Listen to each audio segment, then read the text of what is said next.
আসসালামু আলাইকুম। আশা করি সবাই ভালো আছেন। আলহামদুলিল্লাহ আমিও ভালো আছি। আমি আজকে শাক দিয়ে মাছ রান্না করব।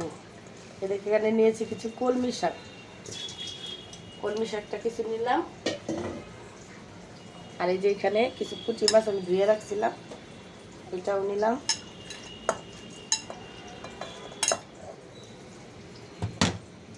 এখন কিছু দিয়ে দিব পেঁয়াজ বাটা,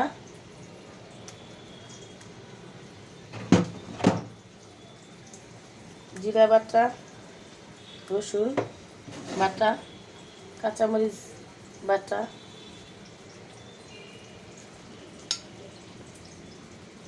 হলুদের গুঁড়া পরিমাণ মতো,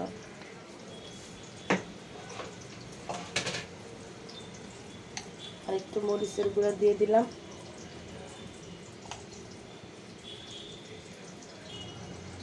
দিয়ে দিলাম লবণ, কারণ শাক তো কইমা যাবে। আর পরিমাণ মতো তেল দিলাম। এখন আমি এটাকে হাতে মাখাবো। এটা এই শাকটা আমরা মাঝে মাঝে রান্না করি, ভালোই লাগে। আগে আমরা গ্রামে খাইছি।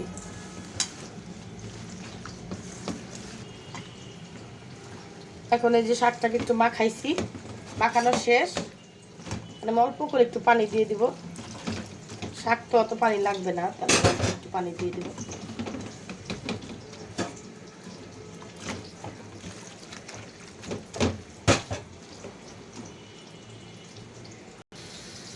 এখন এই শাকটাকে চুলাতে বসাই দিব। এই শাকটাকে এখন চুলাতে বসাইছি।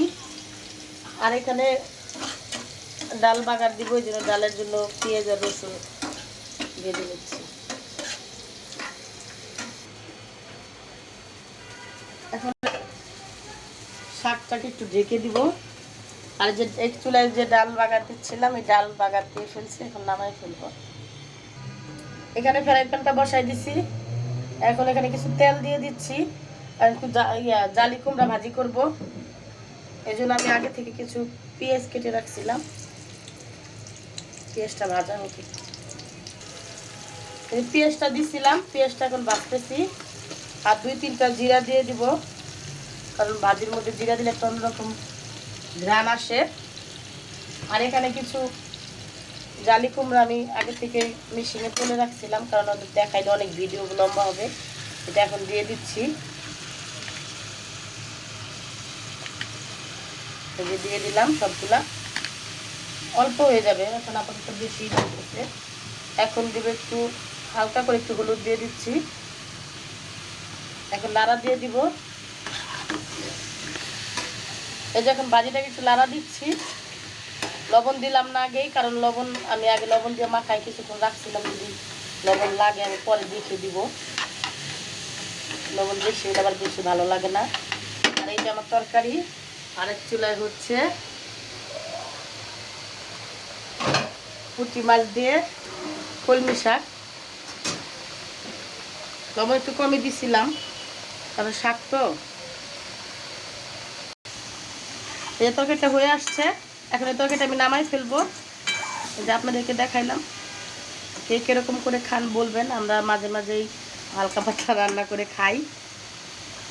আর ওই যে ওই চুলায় আরেক চুলায় দিচ্ছি হলো ভাজিটা প্রায় হয়ে আসছে। সবাই ভালো থাকবেন, সুস্থ থাকবেন। আল্লাহ হাফেজ।